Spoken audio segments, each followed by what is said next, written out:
Olá, boa noite a todos e todas. Eu sou a Débora Butrucci, eu sou idealizadora e curadora da Mostra Internacional de Filmes Domésticos. A mostra começou no último dia 24 e vai até domingo, dia 28 de março. Os filmes podem ser assistidos na plataforma da Display e maiores informações vocês podem encontrar lá no nosso site, que é filmesdomésticos.com.br. A mostra tem o patrocínio do Governo Federal, do Governo do Estado do Rio de Janeiro e da Secretaria de Estado de Cultura e Economia Criativa do Rio de Janeiro, através da Lei Aldir Blanc. O filme doméstico está em evidência, né? A gente tem assistido cada vez mais a incorporação dessas obras a documentários, filmes de ficção e até em aberturas de telenovelas. No âmbito acadêmico, o cinema doméstico ele começou a ganhar evidência em meados dos anos 1990, quando um pesquisador francês, o Roger Audin, que é professor da Universidade de Paris III, lançou uma coletânea de artigos inteiramente dedicada ao tema em 1995. Essa publicação ela foi considerada uma iniciativa importante para institucionalizar o estudo desses filmes. Após essa primeira iniciativa, a pesquisa se desenvolveu, sobretudo na França e nos Estados Unidos, onde a professora Patrícia Zimmermann, da Universidade de Ítaca, é considerada a grande referência. E isso em meados dos anos 90. E em 95 ela também lançou seu primeiro livro, que é Real Families, A Social History of Amateur, onde ela analisa as relações entre indústria, consumo e o desenvolvimento das práticas do cinema amador. No Brasil, o tema ele demorou um pouco mais para ser explorado, mas ele tem despertado maior interesse nessa última década. E a gente pode encontrar e observar a publicação de alguns artigos, dissertações de mestrado e teses de doutorado dedicadas ao assunto. Foi em 2010 que Laila Foster defendeu na UFSCar a dissertação de mestrado Filmes Domésticos, uma abordagem a partir do acervo da Cinemateca Brasileira. E em 2015 que Thais Blanc finalizou sua pesquisa de doutorado chamada Da Tomada à Retomada, Origem e Migração do Cinema Doméstico, que ela defendeu na UFRJ. Hoje eu tenho o grande prazer de tê-las aqui comigo para a gente conversar sobre a história e a estética do filme doméstico brasileiro. Muito obrigada, Laila Foster e Thais Blanc, por toparem participar dessa conversa. Eu vou apresentar a Laila e a Thais, e depois elas vão abordar um pouco de como elas se aproximaram do universo do cinema doméstico, né? Elas têm trajetórias diferentes, e então eu acho que para a gente começar a nossa conversa vai ser interessante a gente partir desse ponto. A Laila Foster, ela é pós-doutoranda junto ao Programa de Pós-Graduação em Comunicação da Universidade de Brasília e doutora pelo Programa de Pós-Graduação em Meios e Processos Audiovisuais da ECA-USP, com a tese intitulada Cinema Amador Brasileiro, História, Discursos e Práticas, de 1926 a 1959. Articulando pesquisa histórica e preservação audiovisual, o seu trabalho se concentra no levantamento da produção amadora e de filmes domésticos no Brasil. A Thais Blanc, ela é doutora em Comunicação e Cultura, professora e pesquisadora da Escola de Ciências Sociais da FGV CPDOC, autora do livro Cinema Doméstico Brasileiro, 1920-1965, lançado pela Pris em 2020. É co-coordenadora dos grupos de trabalho Outros Filmes, na Associação de Investigadores da Imagem em Movimento de Portugal e na Socine. Então, com vocês, a gente vai começar conversando com a Laila. Muito obrigada, Laila. Boa noite. Que legal ter você aqui. Olá, boa noite a todos, né, para rimar com a plataforma. Muito feliz em estar aqui, né, com duas pessoas amigas, né, com uma proximidade. Eu e Débora já trilhamos um caminho longo juntos, né, e a Thaís é a minha amiga desse universo do cinema doméstico, assim, a gente se conheceu por conta das nossas pesquisas, né, sei lá, quanto tempo atrás, talvez 8, 9, 10. Então, é um prazer estar aqui. Para falar um pouco da minha trajetória, na verdade, assim, eu tenho uma, né, quer dizer, a Débora já citou, né, alguns trabalhos, né, quer dizer, desde o mestrado tenho me dedicado ao assunto, né, a minha trajetória acho que começa muito na lida com os filmes domésticos na Cinemateca Brasileira, né, quer dizer, esses materiais tiveram um certo efeito, um encantamento na jovem estagiária ali, né, e depois catalogadora. E a partir disso eu trilhei um percurso, né, que agora chega no pós-doc, dedicado, né, à história do cinema amador no Brasil. Hoje, né, quer dizer, pensando que a gente está aqui conversando num contexto dessa mostra, né, que tem uma variedade, uma riqueza incrível, assim, de filmes. Eu tenho me deliciado esses dias, não consegui ver tudo. Peraí, só um segundo. Não consegui.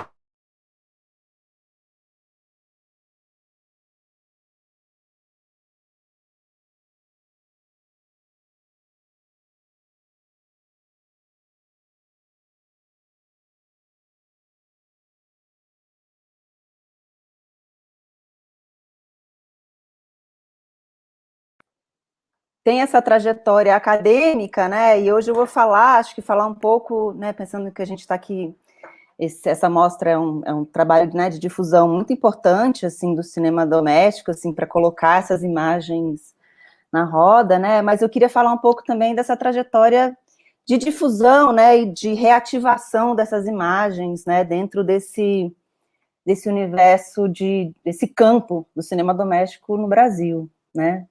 A Débora citou, né, no debate de curadoria e também citou no texto, né, quer dizer, a proximidade dela com esse campo do cinema doméstico através de uma experiência que ela teve nos Estados Unidos. Mas eu queria também pensar um pouco, né, quer dizer, como nesses 10 anos, como esses materiais têm sido reativados, né. Então, eu acho que dentro da minha trajetória, para mim, eu acho que uma coisa muito importante, né, tanto em termos de formação, mas tanto termos de formação, gente, a imagem está travando, mas me avisem se eu cair totalmente, tá? Porque aqui eu tô vendo tudo. Mas esse processo, para mim, quer dizer, uma coisa que é muito importante foi a organização, né, dos dias do filme caseiro, Home Movie Days, né? O Home Movie Day é um evento que é organizado pelo Center for Home Movies dos Estados Unidos, né? Que eles estabeleceram essa data, que é a segundo fim de semana de outubro, né? Para organizar esse evento, né? De valorização, né? E de mobilização em torno do cinema doméstico, né? E no Brasil, esses eventos aconteceram em alguns lugares, né? Eu organizei alguns Home Movie Days num festival que para mim é muito importante, que é o Festival Internacional, a Curta 8, né? O Festival Internacional de Cinema Super 8 de Curitiba, né? E a convite do Leandro Chip, que era o organizador do evento, e curador, em 2009, agora não lembro se 2009, 2010, a gente começou a organizar, né, esses Home Movie Days, esses encontros durante o festival, né, quer dizer, o Curta 8 existe até hoje, e ele mantém, né, esse evento dentro desse festival dedicado ao cinema Super 8 no mundo e no Brasil, né. Então, esse evento também é realizado pelo Super Off, que é um outro festival também que acontece em São Paulo, dedicado ao Super 8, mas eu digo isso porque é um processo muito interessante, né, a realização desses eventos, porque primeiro a gente convida, né, o público a trazer os filmes, né, para o festival, e esses filmes são revisados, então é um primeiro momento também de contato com a película, né, de aprendizado, e principalmente para, né, mostrar a importância desses filmes, né, as pessoas entendem como eles são importantes. E nesses festivais tem uma coisa muito legal, que os filmes são projetados no formato original, nesse caso só o Super 8, e esse contato com esses filmes, né, quer dizer, esses pais que trazem os filmes, né, e reencontram a imagem da mãe muitos anos depois, né?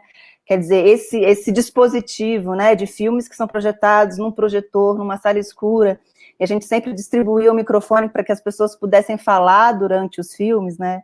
Eu acho que isso demonstra muito, né? Quer dizer, que o cinema doméstico, né, o filme de família, ele tem essa dimensão de ser cinema, mas também de ser algo para além do cinema, né? Que é essa dimensão que é tão especial desses filmes, né?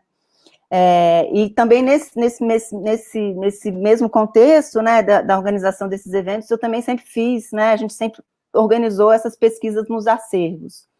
E é muito impressionante perceber que, de fato, né, acho que a gente, em Curitiba, muita parceria com a Cinemateca de Curitiba e com o Museu da Imagem e do Som, mas é muito impressionante perceber como esses arquivos existem nas cinematecas, né, às vezes grandes ou pequenas, né, e que é muito importante a gente chegar lá e ter esse olhar e mostrar, quer dizer, como é possível e qual é a importância de reativar, né, essas imagens, né. Em termos de circulação, também, eu acho que a Débora citou, né, os documentários, né, os filmes que têm incorporado muitos arquivos, acho que já há bastante tempo, né, e não só, hoje em dia, não só a imagem também da película, né, o granulado do Super 8, mas também o VHS, enfim, e no contexto da BPA, né, da Associação Brasileira de Preservação Audiovisual, a gente tem feito alguns projetos de difusão e a gente sempre inclui, né, esses filmes de família, os filmes amadores e as imagens domésticas, né? Então, de alguma forma, né, essa reativação, que é um pouco quer dizer, muito do que a mostra faz, e é muito interessante, porque aqui também a gente tem contato com esses trechinhos pequenos, esses materiais brutos, né? Eu acho que a gente tem um cenário aí nessas imagens, e é realmente incrível que essa mostra seja online, que de fato, né, quer dizer, isso tem assume uma dimensão, assim, né, muito maior, né. Então, nessa relação com as sessões e também no contato com os filmes, acho que um pouco a gente vai descobrindo, né, quer dizer, como eu já disse, né, como esse cinema doméstico, ele é uma produção que a gente tem que entender o cinema num sentido alargado, né, e aí eu penso, né, como essas imagens carregam, evidentemente, essa carga emocional, né, de um reencontro com as imagens da família, ou da descoberta, né, o meu pai, a minha família, a minha avó filmava ele, né, e alguns anos atrás eu vi as imagens da minha avó nova, né, quer dizer, a gente tem essa imagem, a avó, e eu vi minha avó nova, com 20 anos, né, então acho que tem essa dimensão que eu sempre também cito, um texto que eu amo, que é o texto do Bazin, que é a Ontologia da Imagem Fotográfica, que ele vai justamente dizer de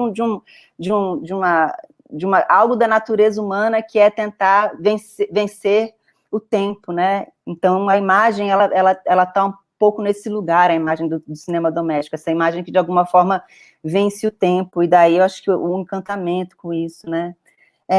Mas o que a gente percebe que essas imagens também, elas não são só imagens de família, né, eu acho que a curadoria do festival também, ela vai mostrar muito isso, né, como o cinema doméstico documenta cidades, né, como tem experimentações, como tem ficções, né, e como também, de alguma forma, essas imagens, elas cristalizam o que estava em jogo na cultura na época, e na cultura visual da época, né.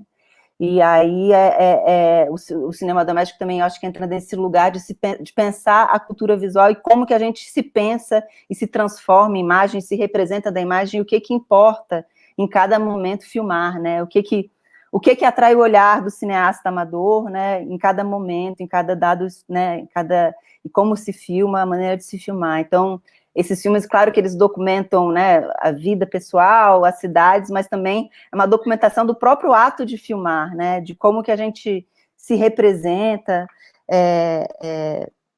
e isso também eu acho muito rico, porque a gente pode, de maneira muito interessante, né, traçar paralelos, né, entre esse momento que a gente vive agora, né, o contemporâneo, e esses filmes amadores, esses filmes domésticos que atravessam, né, o século XX, assim. Então, pensando muito nessa amplitude e nessa variedade, né, que às vezes é até difícil de definir, afinal, né, o que é o cinema amador, o que é, afinal, o cinema doméstico, A Débora, quando estava no processo, mas o que...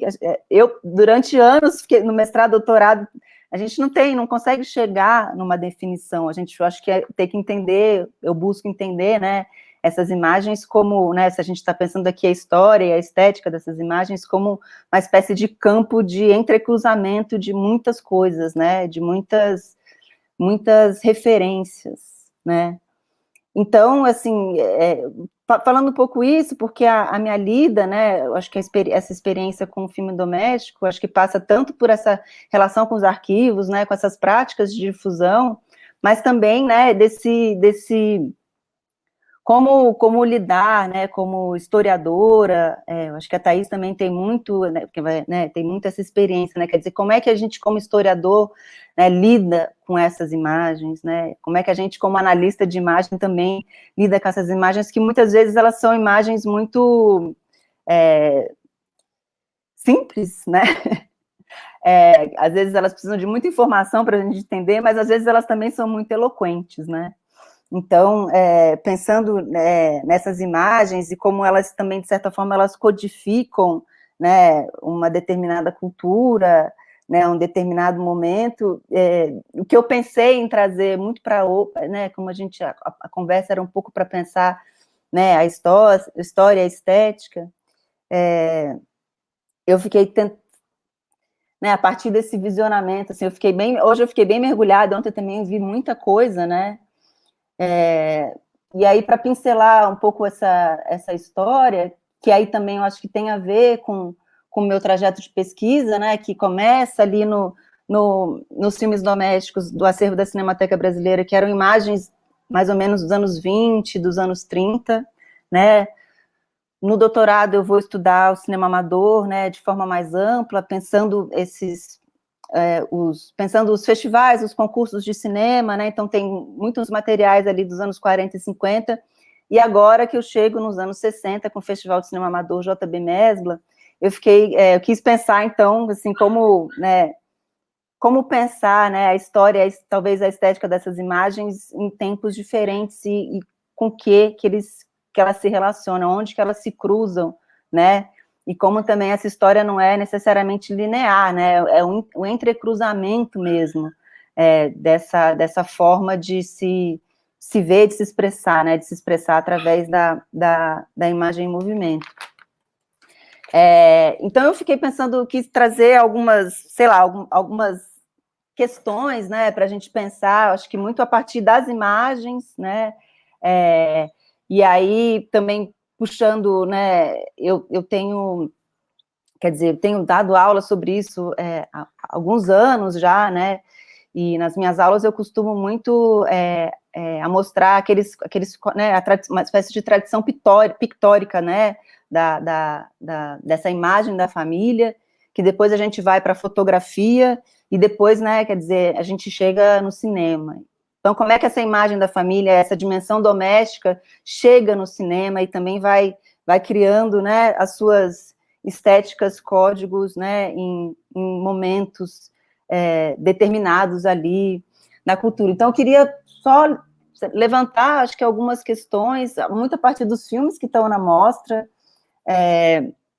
Eu vou começar falando de um filme que é uma espécie já de cânone, né, dentro dessa história da imagem da família e do filme de família no Brasil, esse filme que está na programação, que é o Reminiscências, né, que é um filme do Aristides Junqueira, que tem imagens que vão de 1909 a 1920, e o que eu acho muito interessante de pensar, assim, nesse momento e nessas figuras, afinal de contas, que estavam filmando nesse período, né, o Aristides Junqueira, ele era fotógrafo, né, e por ser fotógrafo também tinha o domínio da técnica, então construía a sua própria câmera, e nesse registro, o que eu acho muito interessante desse registro, aí eu quero um pouco para falar desses tempos que vão saltando, né, quer dizer, que é como nesse filme ele filma a própria família, né, nessa época você tinha muitos filmes de encomenda, a Thaís tem um artigo, né, sobre isso, dedicado a isso, né, para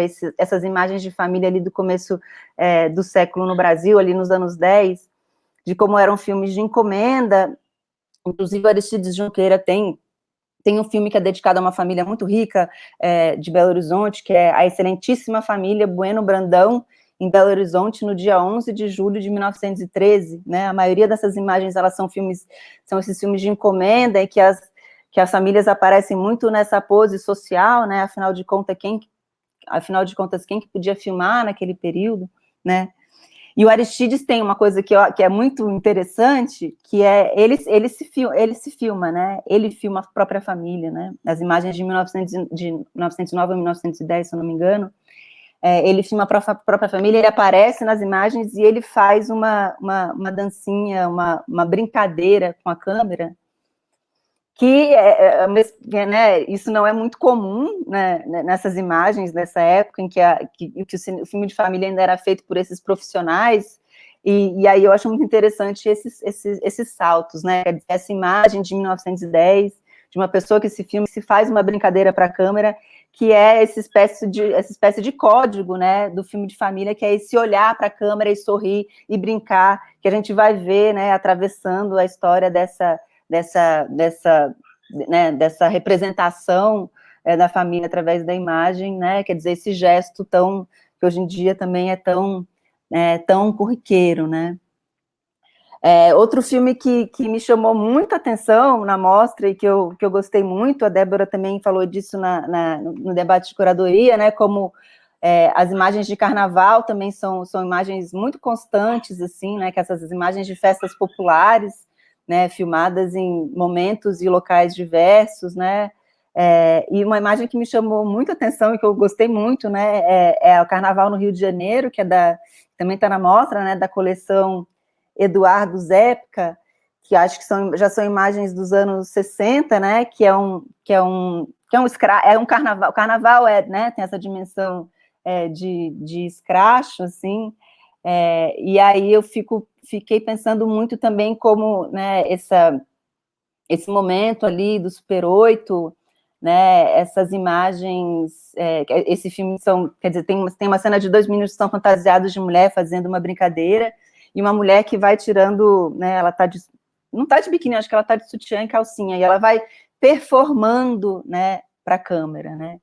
Então, pensando ali naquele Aristides Junqueira que faz um truquezinho, né, e essa imagem Super 8 dos anos 60, em que essa mulher vai tirando a roupa e vai performando para a câmera, é interessante pensar, né, quer dizer, em como que esse filme ele tem um momento que ele dá um close na bunda de uma das mulheres que está pulando o carnaval, né, quer dizer, tem todo um jogo do carnaval, evidentemente, né, mas como essas imagens ali naquele momento estão apontando para uma outra relação, né, das pessoas, né, com o corpo e com a imagem, né, o que é permitido filmar, o que se permite filmar, né, e apesar dos filmes domésticos estarem inseridos nesse espaço de intimidade, né, a gente vai vendo que essa intimidade vai mudando, né, né, o que a gente pode ver, o que é permitido filmar também vai mudando.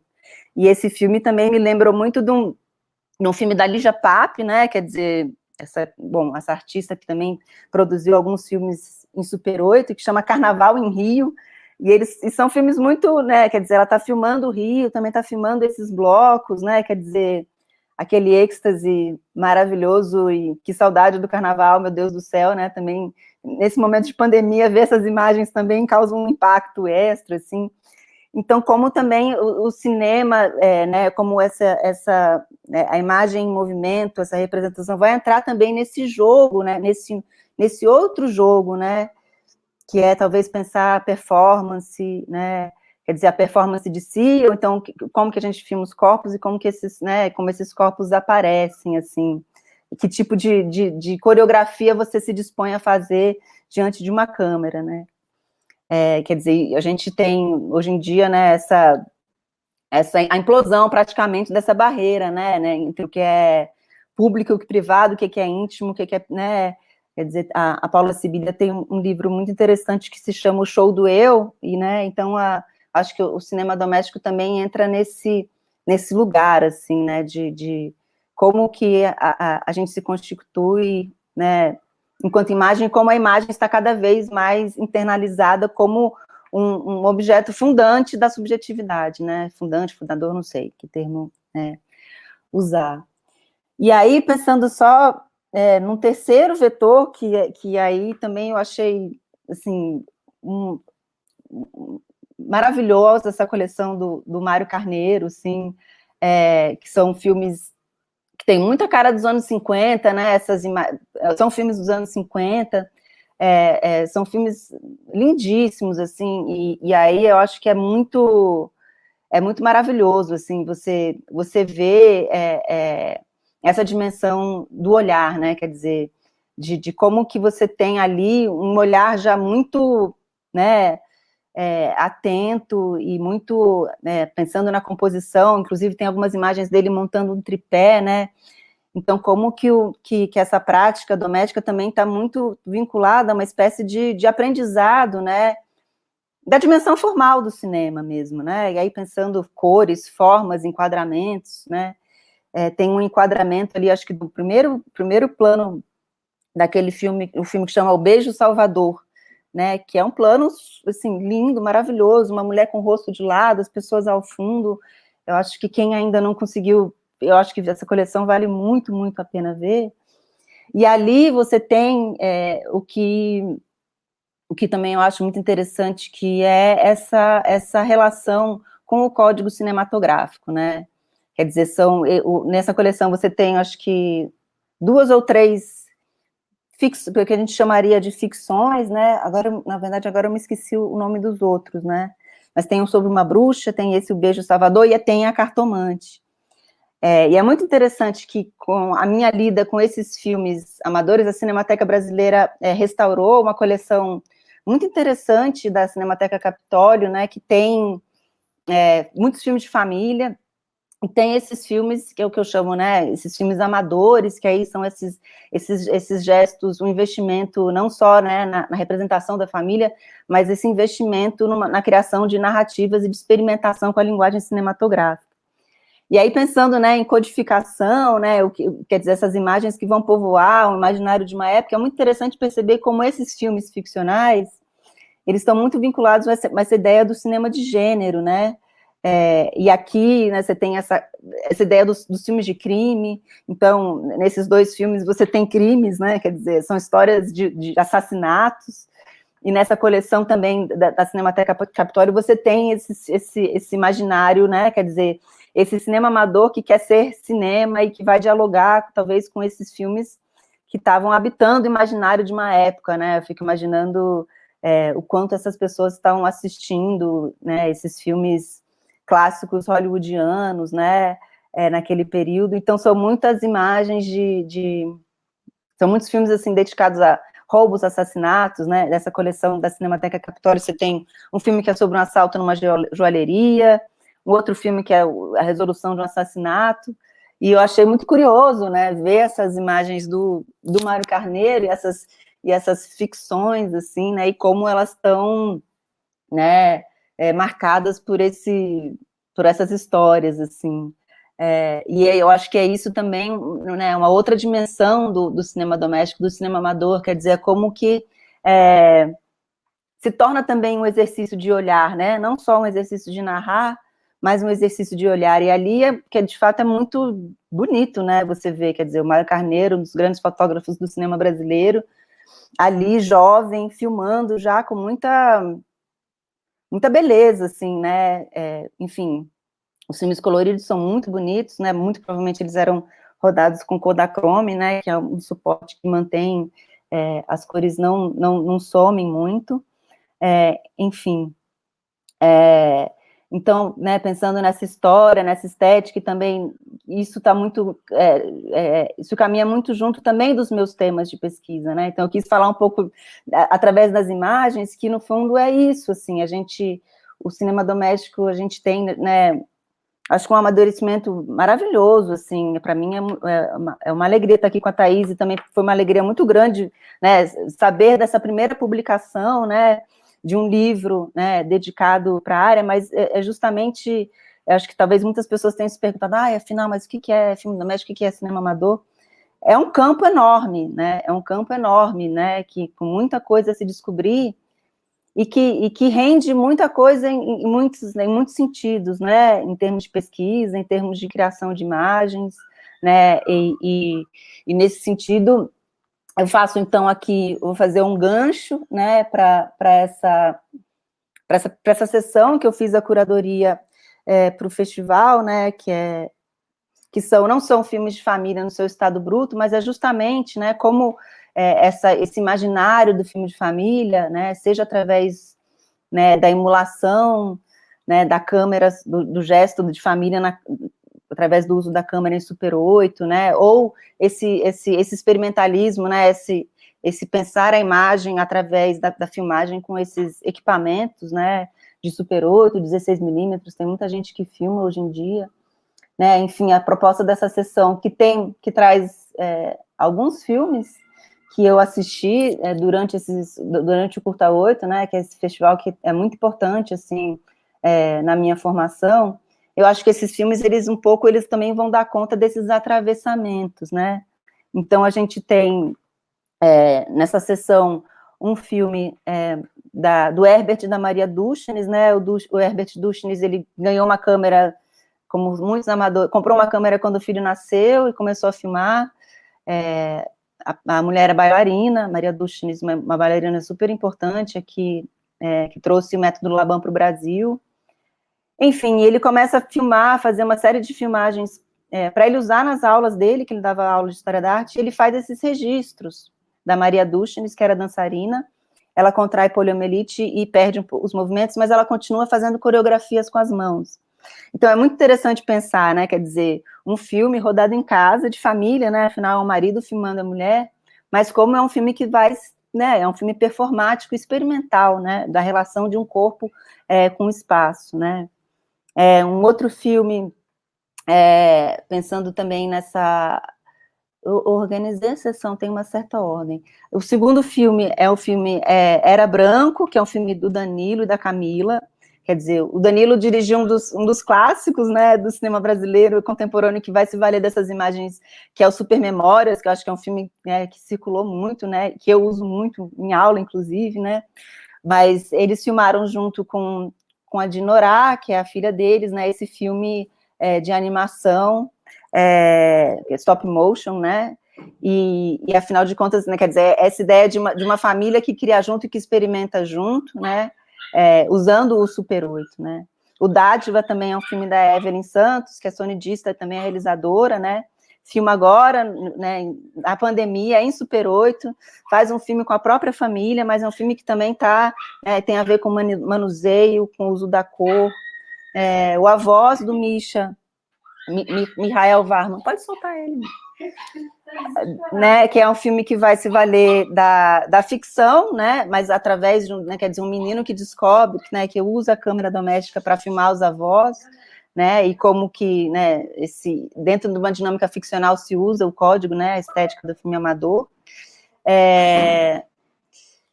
Mais um.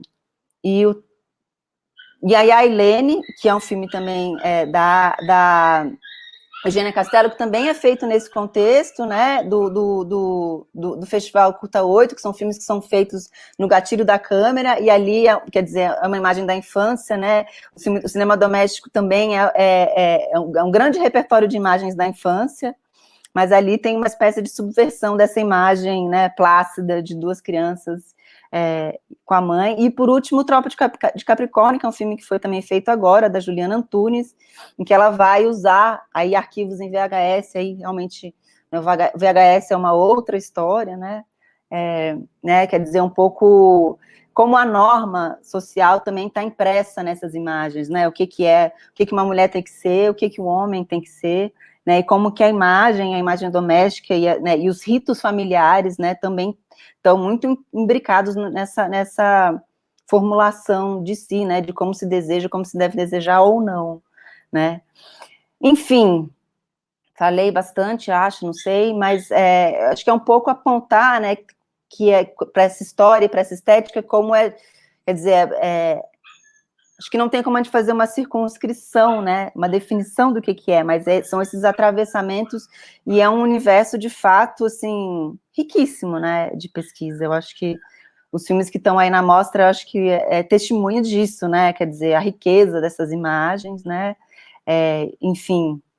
E a gente, né, e eu acho que não é à toa também que a gente, talvez esse boom, né, tanto no cinema contemporâneo quanto na pesquisa em relação ao filme doméstico, tem a ver com esse crescimento exponencial da produção de imagens de si, né? Não sei, me parece que a gente tá um pouco buscando as raízes disso que agora é tão nosso, né? Que a nossa vida é isso, né? Se produzir, né, se difundir enquanto imagem, né, numa velocidade estrondosa, assim. Mas é um pouco isso, né? Enfim, acho que não sei se eu falei muito, Débora, mas acho que eu quis falar muito da minha relação com os filmes, né? Eu comecei a ver um monte de filme, aí eu fiquei pensando um monte de coisa, né? Aí você falou, tem que falar de você, eu falei, não sei se eu vou falar de mim, vou falar dos filmes. Enfim, falar de filmes é falar de mim também, né? Claro, não, obrigada, Lara, foi ótimo, você deu uma super pincelada, eu estava aqui falando, né, a gente estava falando um pouco antes de começar, que bateu aquela angústia, né, antes da mostra estrear, será que as pessoas vão se interessar por esses filmes, né, porque também tem essa coisa do digital, essa limpeza do digital, né, essa coisa contemporânea, e essas imagens têm, né, enfim, esses vestígios e essas evidências, enfim. Obrigada, sua fala cobriu várias coisas da mostra e me trouxe também várias questões que a gente pode conversar depois. E agora eu vou passar a palavra para a Thaís. Obrigada, Thaís, mais uma vez, por ter topado participar da conversa. Imagina, obrigada, Débora, pelo convite, por estar aqui. É um prazer enorme estar aqui com a Laila também, essa amiga, parceira. Muito bom te ouvir, Laila, sempre, né? Todo mundo sabe que eu sou fã da Laila, do trabalho dela. Na verdade, ela é uma percursora e a dissertação de mestrado dela foi uma fonte fundamental para o meu trabalho. Desde então, a gente tem trocado, a gente virou amiga e hoje em dia acho que a gente fala mais de filho, de casa, né, do que, de fato, do cinema doméstico. Então, foi muito bom poder ter essa oportunidade de te escutar. Eu acho que a minha fala vai ser uma fala mais curta, a partir da questão colocada pela Débora, né, desse percurso, da minha pesquisa, como que eu cheguei ao cinema doméstico, e lançar algumas questões que talvez sejam fundamentais para mim, para a gente pensar junto, enfim, a partir daqui também. E acho que a Laila já trouxe, enfim, o que era talvez fundamental aí para esse campo. Bom, a minha pesquisa, na verdade, a minha relação com o cinema amador, ela faz o caminho oposto do caminho da Laila, porque a Laila, ela chega através do arquivo, né, através do trabalho dela com preservação, através do trabalho dela na Cinemateca Brasileira, essas imagens, e eu chego através do meu trabalho como assistente, como realizadora de filmes, mas, na verdade, meu primeiro contato como assistente do Eduardo Escorel, né, um cineasta, documentarista. Em 2007, eu estava trabalhando com ele num filme chamado Imagens do Estado Novo, que é um filme que tem em torno de 5 horas de duração. É um filme todo feito com imagens de arquivo sobre esse período do Estado Novo, e eu era assistente de montagem do Escorel. E na ilha de edição, esse meu trabalho inicial era o de organizar as imagens que chegavam para a gente começar a trabalhar no processo de montagem. E chegavam imagens de todos os cantos do mundo e de todos os arquivos, né?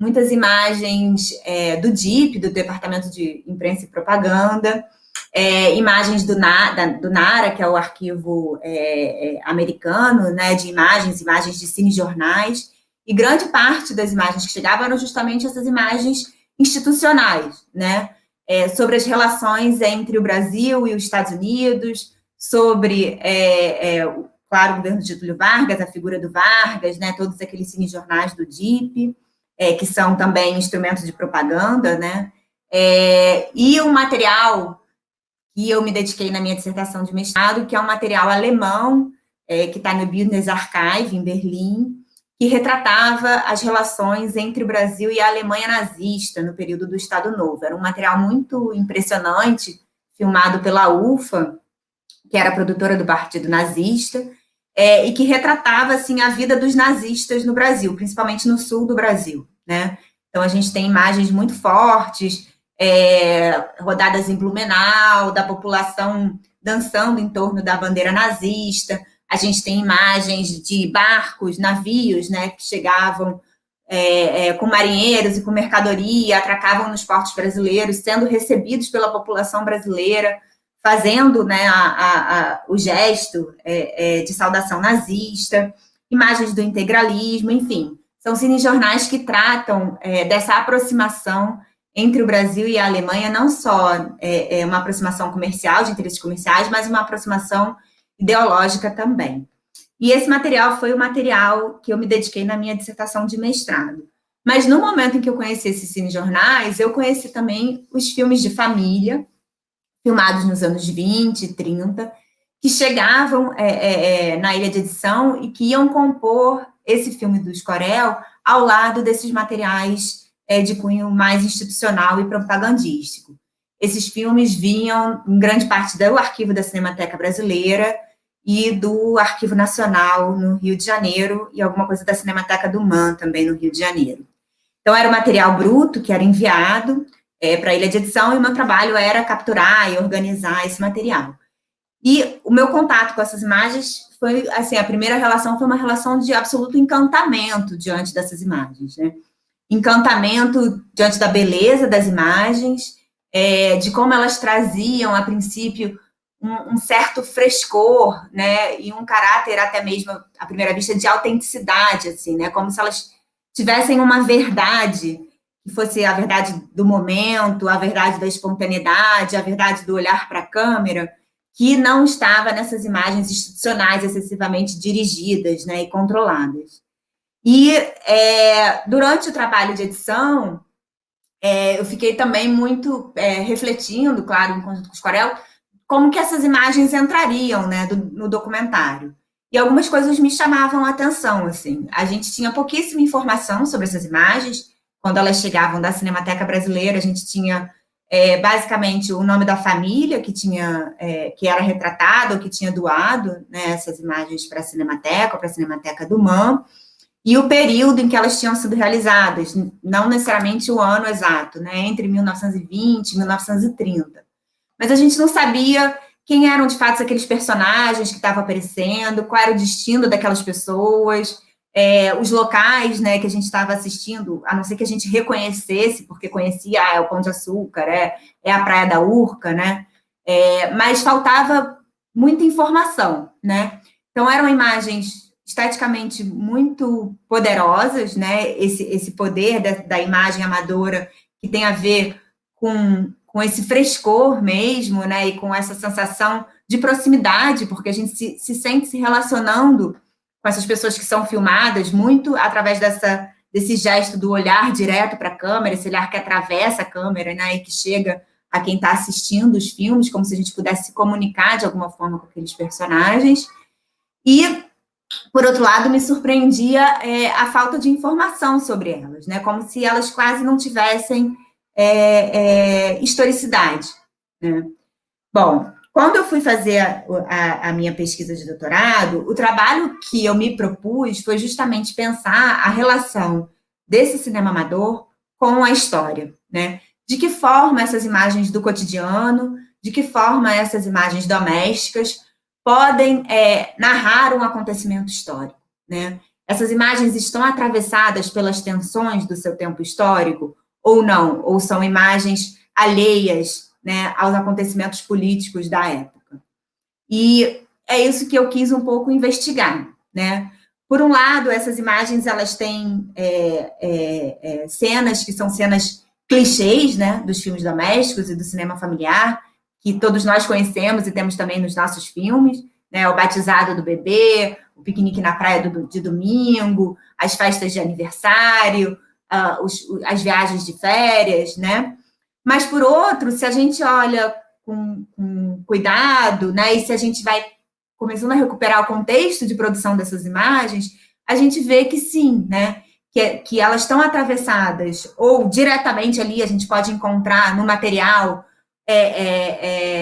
a testemunha de um tempo histórico, né, que sem querer capturou um acontecimento que é um acontecimento que faz parte da nossa história. Por exemplo, eu posso dar um exemplo que eu acho que é o exemplo mais famoso do mundo, que é o filme do Abraham Zapruder, que era um cineasta amador, um cineasta de família, que tinha uma câmera em casa e que saiu para filmar a passagem do presidente Kennedy pela sua cidade e acabou testemunhando o assassinato do Kennedy, né, e filmando o assassinato do Kennedy, e produziu um dos documentos históricos mais relevantes da história americana.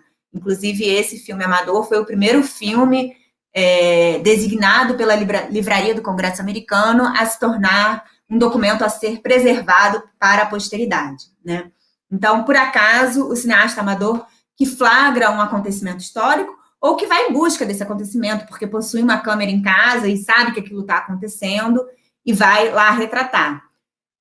Ou, ao contrário, né? Como que nessas festas de aniversário, nessas imagens pueris, nessas imagens do cotidiano, a gente pode também encontrar elementos que vão falar da nossa história social, da história das mentalidades, né? Que vão, de alguma forma, remeter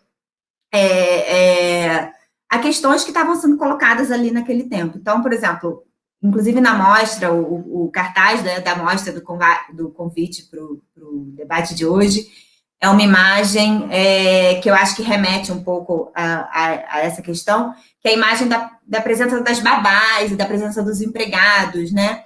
Uma coisa que a gente vê muito nos filmes de família é que, normalmente, essas personagens, elas estão atravessando o fundo do quadro, né? Elas não estão ali protagonizando as imagens, né? Elas não estão no papel principal. Elas aparecem quase que por acaso, quando a câmera filma sem querer, ou aparecem atravessando o fundo do quadro, ou na borda do quadro, né? E essas eram as questões que me interessavam também, perguntar o que estava na imagem, mas também o que estava fora daquela imagem, né? O que esses filmes domésticos não dão conta, né? O que eles não representam. E como é que às vezes, eles representam, sem querer, né, questões que eles não, a princípio, não são caras, ou não são características do cinema doméstico, né? Então, é isso que vai conduzir um pouco a minha pesquisa. E aí, foi fundamental o encontro que eu tive com a metodologia desenvolvida pela Sylvie Lindeperg, que é uma historiadora francesa, que vem trabalhando já há 15, 20 anos com cinema, né, e desenvolvendo um método de investigação das imagens, onde ela vai sempre se perguntar como foi o contexto da tomada, né? Então, o gesto inicial da Sylvie Lindeperg é restituir o contexto de produção das imagens, né? Entender por que aquelas imagens foram produzidas, por quem elas foram produzidas, com qual finalidade, quais eram as tensões que estavam atravessando o momento daquela produção daquela imagem, e depois um segundo olhar para o processo migratório dessas imagens, né? De que forma essas imagens vão migrar no tempo, né, e no espaço, e que sentidos elas vão ganhando ao longo do tempo e do espaço, né? Então, e aí é claro que eu estou vindo dessa experiência, que é montar esses filmes amadores dentro de um filme de um autor, que é o Eduardo Escorel, né? E esses filmes amadores dentro do filme do Escorel, eles não vão preservar o seu sentido original do momento em que eles foram filmados, né? Eles vão ganhar, através do olhar do Escorel e da montagem que ele realiza, outras camadas de sentido, né? Então, me interessava entender, desde o momento original, qual era o sentido daquela imagem, né? E aí reconstituir isso que a gente está chamando aqui de um contexto de produção, recuperar uma certa inicialidade dessas imagens domésticas que parece perdida no tempo e que tem muito a ver com a forma como elas são preservadas, guardadas, né? E até mesmo entendidas pela história do cinema como um produto menos valorizado, né? A gente está falando de imagens, como a Débora disse, que começaram a ser investigadas assim, pelo campo cinematográfico como importantes e objetos relevantes e interessantes a partir da década de 90, né? E que até então eram consideradas como subprodutos tecnológicos, subprodutos estéticos, né? Que não mereciam um olhar atento, né, para as suas questões e sua relação com a história do cinema. Então, me interessava entender de que forma essas imagens sobreviveram no tempo, né? Como foi o descarte, como elas entraram em acervos públicos, como se organizavam, às vezes, arquivos privados, né? E de que forma essas imagens domésticas são retomadas no cinema contemporâneo a partir do olhar de um autor e de um artista que vai dar outros significados a essas imagens.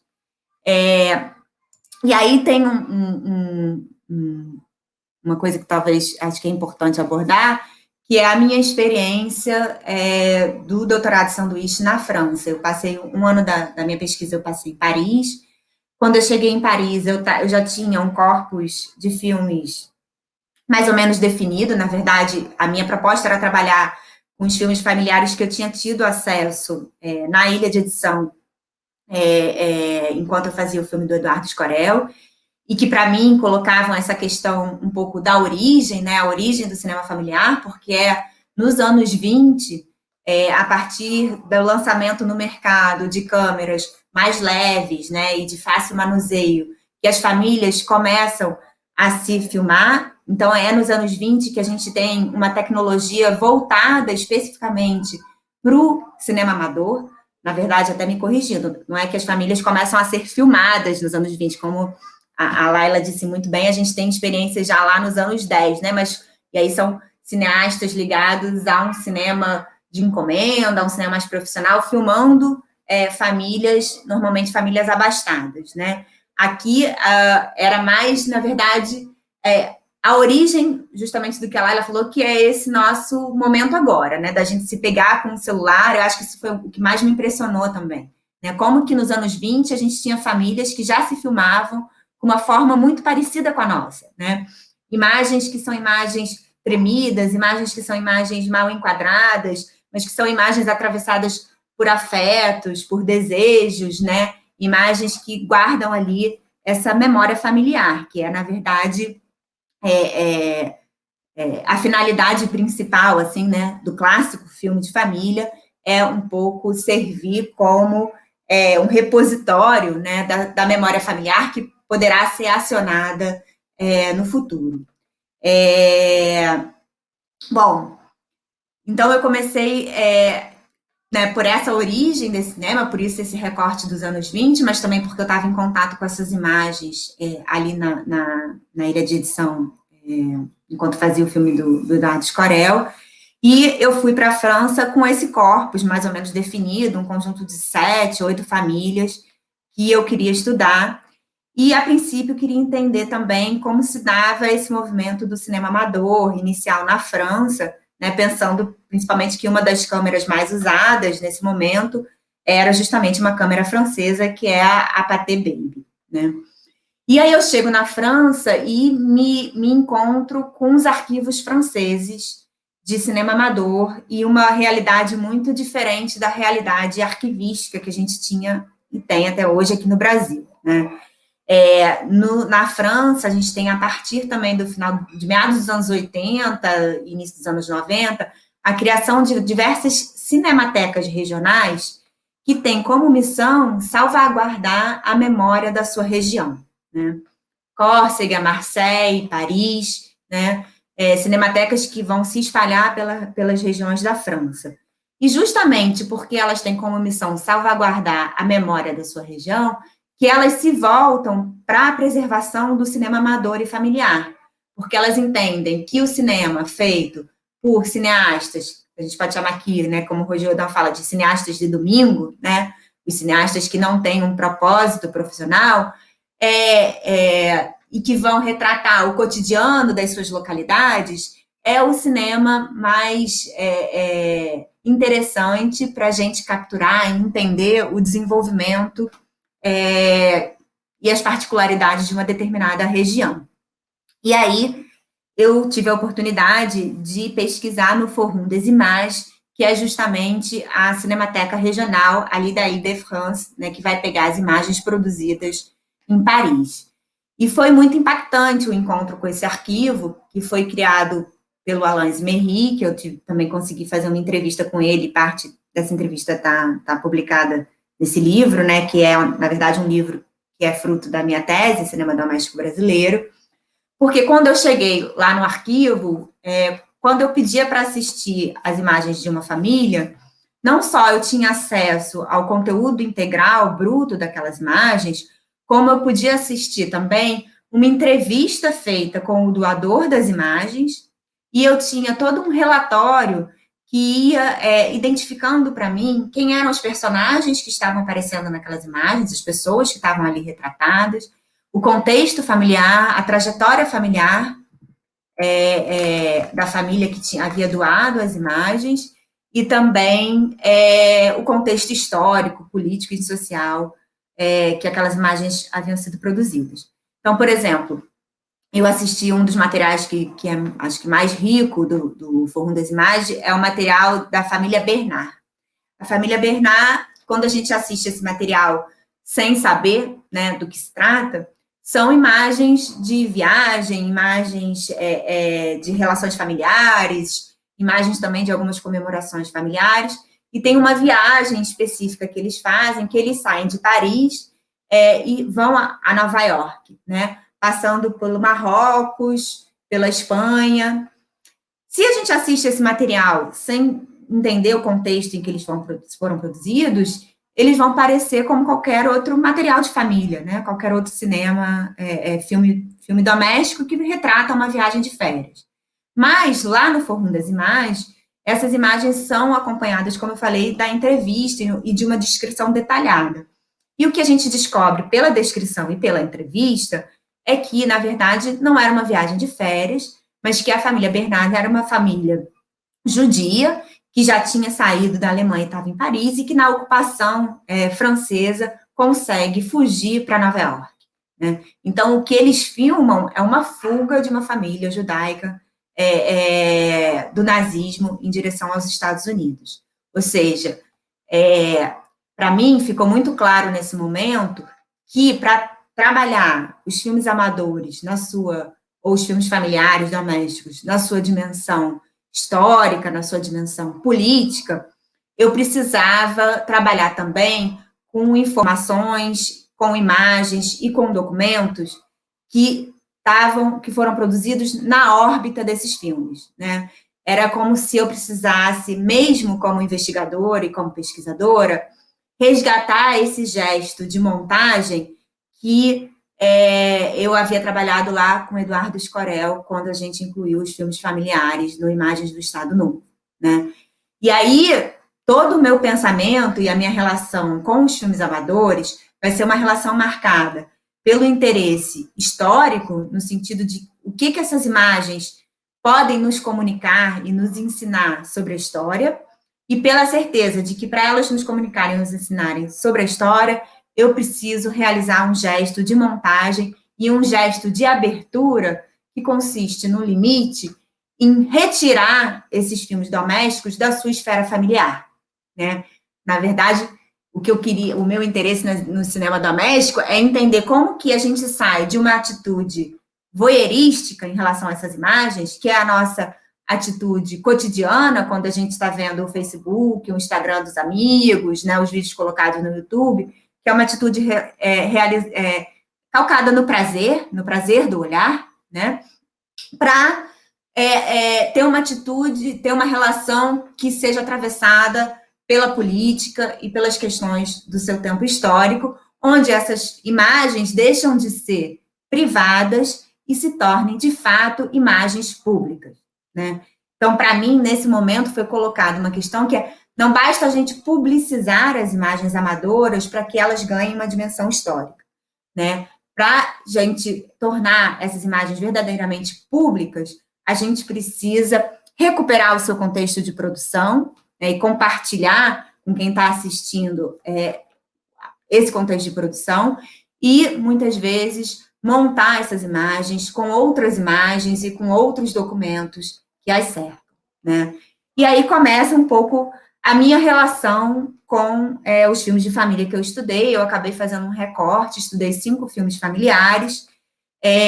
Nesse recorte, o que me moveu também foi que a decisão de que todos os filmes que eu incorporaria na tese teriam necessariamente que ter passado por um arquivo público, né, e teriam que necessariamente depois ter sido resgatado por um cineasta, né, resgatado, recuperado, retrabalhado, ressignificado por um cineasta uma obra contemporânea, né, de cinema contemporâneo. Então, nesse sentido, eu vou analisar esses 3 momentos, né, o momento que eu chamo de momento da tomada, que é o momento em que as imagens são produzidas, e aí eu quero entender como é que se dá o início do cinema amador no Brasil, eu quero entender quem são essas famílias que estão se filmando nos anos 20, no momento em que uma câmera no Brasil custava o mesmo preço de um automóvel Ford, né? Então, é claro que não é qualquer família. A gente tem aí uma família de uma elite agroindustrial que está filmando o seu cotidiano, as suas formas de lazer, né? E por que essas famílias estão se filmando, né? De onde vem esse gesto, né?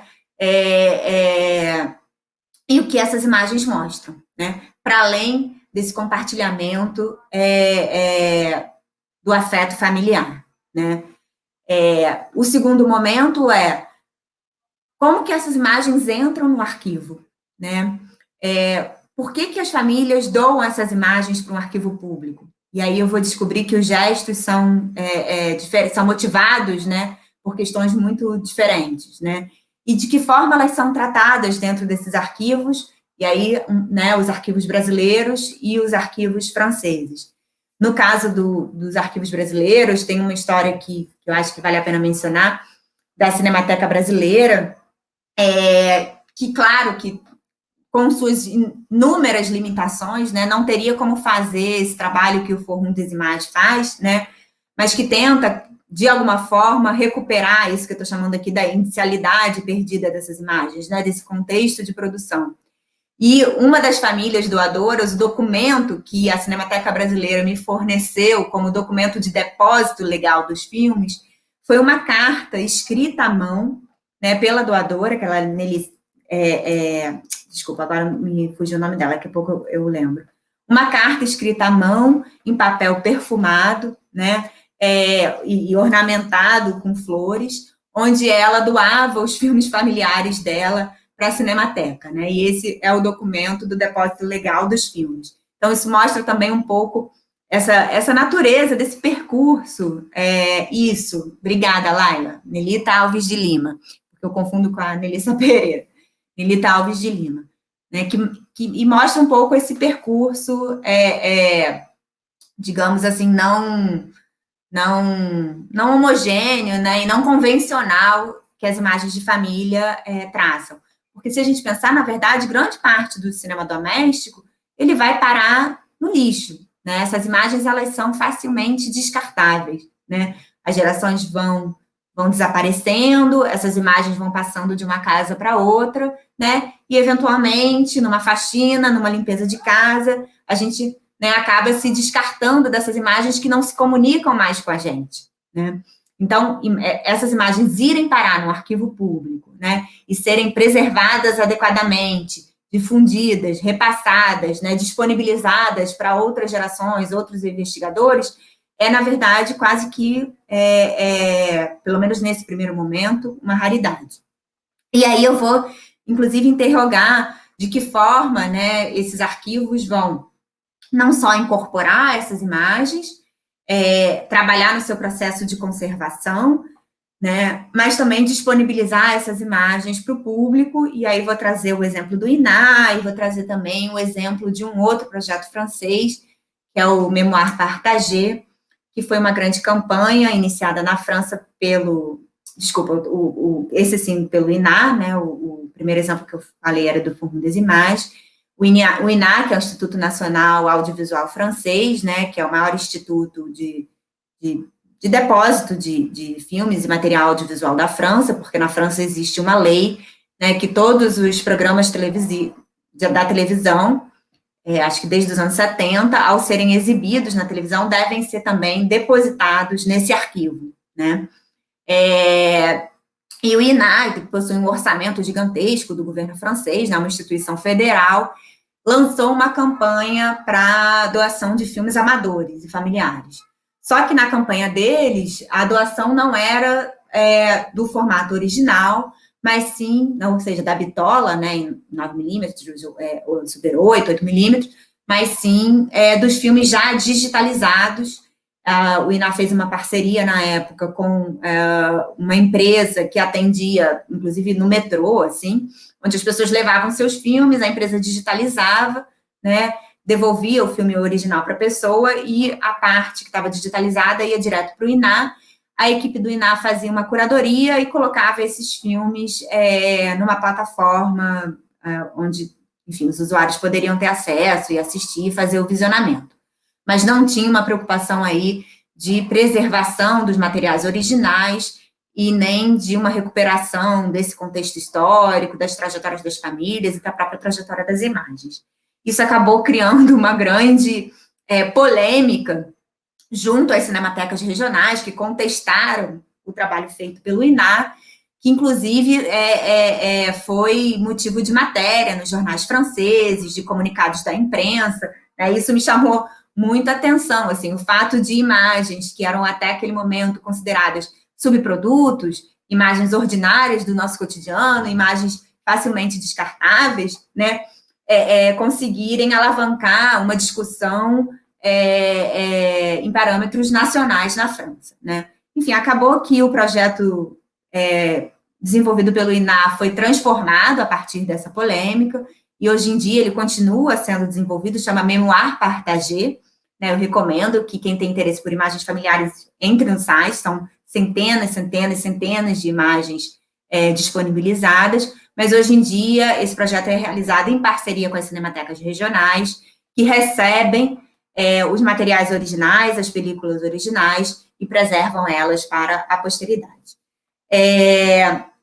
Bom, e o terceiro momento, quero entender os gestos desses cineastas, né, de ressignificação dessas imagens e de incorporação dessas imagens no cinema contemporâneo, né? A gente vai ver, principalmente, a partir dos anos 2000, é claro que a gente já tem experiências anteriores, se a gente for falar aqui do cinema amador, né, o cinema amador, ele está, acho que, talvez desde a sua origem, sendo atravessado, influenciando e sendo influenciado pelo cinema de caráter experimental, né, se a gente pensar na Maya Deren, no Jonas Mekas, né, cineastas que são historicamente já reconhecidos, que já ocupam aí o seu espaço dentro da história do cinema e que trabalharam, né, com a tecnologia amadora, não só com a tecnologia amadora, mas também próximos a uma linguagem do cinema amador.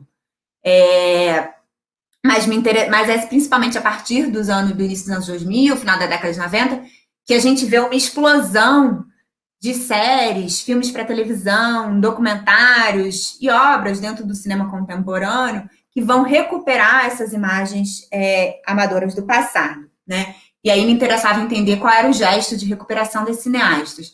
Então, a gente tem a obra de um cineasta como Peter Forgacs, que é um cineasta húngaro, que tem uma obra monumental, onde ele vai traçar a história do nazismo e das suas repercussões, né, através do cinema familiar, né? Os filmes do Forgacs são realizados, ele tem um arquivo próprio que ele foi criando com filmes familiares, né, e o que ele faz nos filmes dele é um pouco esse gesto que eu faço de pesquisador, né, porque ele vai em busca das famílias, das histórias dessas famílias que estão ali, e ele vai entendendo o que aconteceu com cada um daqueles personagens que estão aparecendo, a maior parte deles, né, mortos em campos de concentração, e ele monta essas imagens familiares trazendo essas informações que estão no extracampo, que estão fora da imagem, né?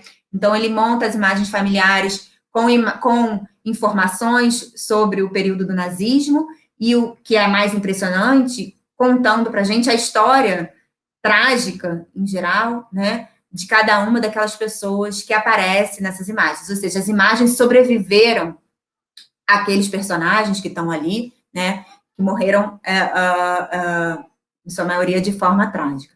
E o impacto desses filmes é muito porque justamente a gente vê as festas familiares, a gente vê o desenrolar do cotidiano, e ao mesmo tempo ele vai trazendo essa informação de como o nazismo está crescendo, de como está chegando perto daquelas famílias, e a gente vai tendo uma sensação de que elas não estão percebendo, né? E até que, de fato, elas são afetadas pelos acontecimentos do período. E a gente tem gestos mais digamos, ligados a um cinema poético, a um cinema de caráter mais experimental, que vai trabalhar as estéticas, a estética mesmo, né, do filme de família, a beleza do filme de família, e vai recuperar esses filmes de uma forma mais poética e mais livre, né? Para quem se interessa sobre esse tema, tem uma obra que nunca foi traduzida no Brasil, mas que eu acho que, para quem se interessa no cinema experimental, retomando esse cinema de arquivo, que é de uma autora que é professora da Paris 1, a Christa Blumenberg, que se chama Cinéma de Seconde Main, Cinema de Segunda Mão, que é um livro muito interessante que vai tratar justamente desse cinema mais de caráter experimental que retoma as imagens amadoras. Bom, no meu caso específico, na minha tese, eu vou analisar os filmes que retomaram, claro, o material que estava trabalhando, que é o curta-metragem Babás, da Consuelo Lins, que é um filme que vai justamente pensar sobre a representação das babás, né, dentro do cinema, e vai, né, se debruçar sobre as imagens familiares, partindo da própria experiência da cineasta em filmar, né, ou não filmar as pessoas que trabalhavam na sua casa. O filme Uma Cidade, da Mônica Simões, que é um filme inteiramente feito com imagens amadoras e que, através dessas imagens, vai mostrar o desenvolvimento da cidade de Salvador, né, e da sociedade baiana na primeira metade do século XX. Na verdade, ele chega até os anos 70, então começa nos anos 20, vai até os anos 70, e que é um filme que não tem voz em off, que não tem uma narrativa muito fechada, mas que consegue, justamente na composição das imagens, reconstruir essa história de Salvador e do próprio cinema amador. E o Imagens do Estado Novo, né, que é o filme do Escorel, que vai trabalhar, na verdade, as imagens domésticas no filme do Escorel vão entrar quase que como respiros poéticos, né, como comentários, às vezes, irônicos do diretor, e não vão ter essa dimensão de historicidade, né. Eu acho que é um pouco isso que eu podia, acho, falar aqui no início para vocês, né, da gente pensar aí nessas características dentro esse cinema amador como testemunha da história, digamos assim. Obrigada, Thaís. Nossa, foi ótimo, cada uma, né, foi para um lado, mas como foi falado, esses assuntos se atravessam, né? Eu queria pontuar só duas coisas, eu estou aqui atenta, se a gente tiver alguma pergunta no chat, eu passo aqui, então fiquem à vontade para quem estiver com a gente assistindo fazer perguntas. Eu acho que são duas coisas que Laila e Thaís falaram, que eu acho que talvez merecesse a gente pensar, né? A Thaís falou que de tirar, né, esse olhar voyeurístico dessas imagens. Eu acho que no âmbito da mostra isso também foi um desafio, né? Porque esse passado, pelo que a gente tem visto, né, de lançamento de aplicativos, de animação de fotos antigas, né? Essas técnicas de upscaling, né? De aumento de qualidade. O passado parece estar virando um certo commodity, né? Essas imagens vintage, etc. E o gesto dessa mostra foi justamente não ir para esse lugar, né? Então, os filmes a gente fez questão de fazer sinopses, a gente escreveu sinopses para todos os 94 filmes. Tem filmes que já tinham sinopse, como os filmes mais recentes, né, que estão na sessão da Laila, e que ela também fez sinopses comentadas para eles, mas todos os outros que não tinha, a gente fez questão de fazer, justamente para tentar localizar esse contexto e tirar. Claro que a gente pode ter prazer com essas imagens, mas tentar lançar um outro olhar, né? E também o quanto essas imagens podem ser ressignificadas, né? Eu acho que o que você falou, que não adianta a gente jogar, às vezes, essas imagens, e como é uma mostra internacional, também teve esse movimento de cotejar, né? Como é que se filmava, né? Festa infantil no Chile, parecido aqui com o Brasil, como é que era, entendeu? E foi surpreendente notar que muitas coisas tem um ímpeto inicial, né, que é a infância bastante registrada, mas como isso vai se diferenciando, né? A sociedade chilena eu não conheço muito, mas os filmes têm uma separação de gênero muito forte. É impressionante. Aniversário de meninos são só meninos. quando entra uma menina na imagem, ela é rapidamente retirada. E isso, para mim, ficou muito forte, assim. Não posso desenvolver mais em relação a isso, mas muitos filmes chilenos têm isso, né?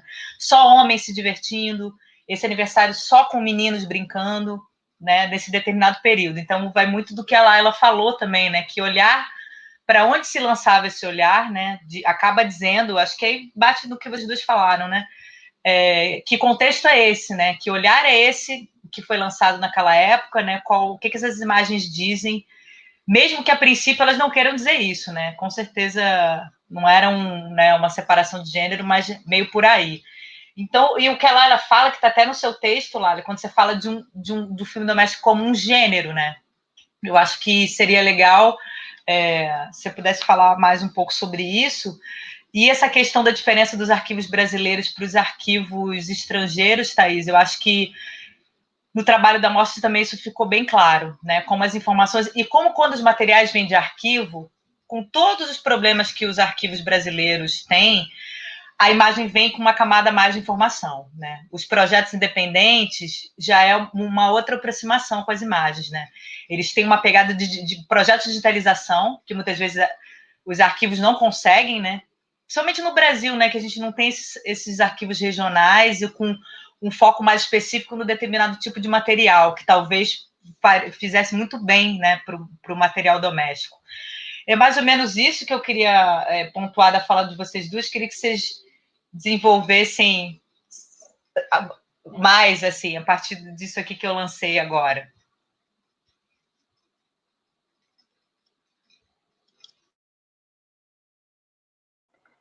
Não, só queria uma lembrança aqui, né? Eu acho que o Cinema Doméstico tem um arquivo agora, né? Que é o Lupa, que está nesse contexto, né? O Laboratório Universidade de Preservação Audiovisual, que está nesse contexto de arquivos regionais, né?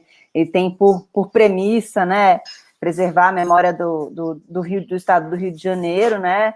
E de fato, eu acho que quer dizer, não é à toa que os Estados Unidos têm uma estrutura gigantesca, né, e a França também, né, quer dizer, uma presença do Estado, talvez nos Estados Unidos não tanto o Estado, né, mas eu acho que as bibliotecas, né, os museus, né, quer dizer, é uma outra relação com tecnologia, mas eu percebo a potência desses materiais nesse sentido, né, quer dizer, de como que esses materiais, que é muito curioso, né, eu fui assistir alguns filmes da Itália, não sei o quê, interessante, né, mas né, se você não reconhece, assim, se não é aquela coisa maravilhosa, né, se você não reconhece aquilo, não tem, assim, não tem muito sentido mesmo, né, quer dizer, começa a ficar, de fato, meio banal, né, então, quer dizer, essa dimensão de um reconhecimento, de uma compreensão, de uma indexação quase automática, né, dessas imagens, das histórias que surgem a partir disso, né, quer dizer, eu acho que isso traz a potência, quer dizer, para os filmes, para os arquivos regionais, que são os espaços privilegiados para dar sentido para essas imagens, né? Quer dizer, que é claro que a gente pode falar enquanto pesquisador, né, esse movimento, né, mas quer dizer, também é como aproximar esses materiais, né, né, como entender isso, né, sei lá, alguém que frequenta uma cinemateca, que está, né, passando por como é que a gente faz essas imagens, né, adquirirem sentido, né?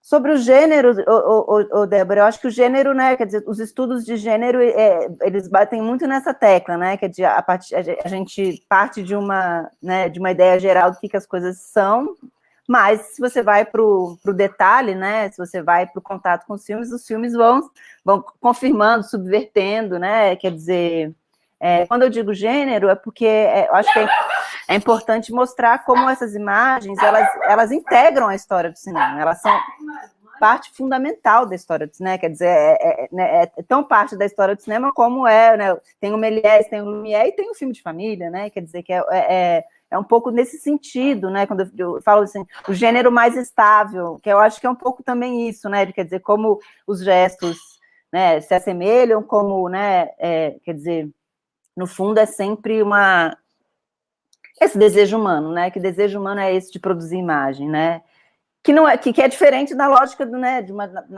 gênero noir, do gênero, quer dizer, que é uma imagem que está muito vinculada a enfim, esse desejo humano, que talvez hoje em dia seja mais automático, né? Talvez seja uma coisa talvez mais automatizada. Anteriormente também não sei dizer, mas enfim, então acho que o gênero, quando eu puxo um pouco para essa questão do gênero, é um pouco para situar e dar um lugar, né? Quer dizer, não, né? Né, o Super 8 dos anos 60, ele está dentro de um contexto que começa ali, né? Tem o Almoço do Bebê, dos Lumière, né, a gente sempre cita, né, esses filmes um pouco para dizer, tá ali desde o começo, 1896, não tem jeito, mas de fato, né, é muito presente, né, tá ali, tá na nossa história pra sempre, né, acho que perpassa muitos momentos. Enfim, não sei se era muito isso, assim, mas acho que a ideia de gênero vem um pouco disso, assim, de dar um lugar dentro dessa história, né.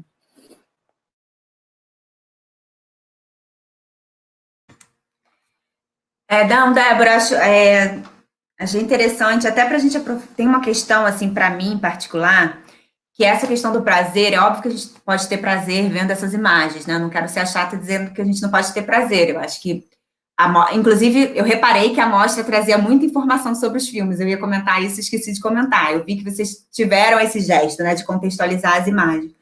Mas, para mim, partiu um pouco, assim, de contestar o meu próprio lugar, porque quando eu tive o primeiro contato com essas imagens, era muito nessa dimensão do encantamento, né, com a beleza, com a fruição dessas imagens, e até em oposição a esse cinema que eu estava chegando mais ali na edição, que era o cinema do Deep, da UFA, né?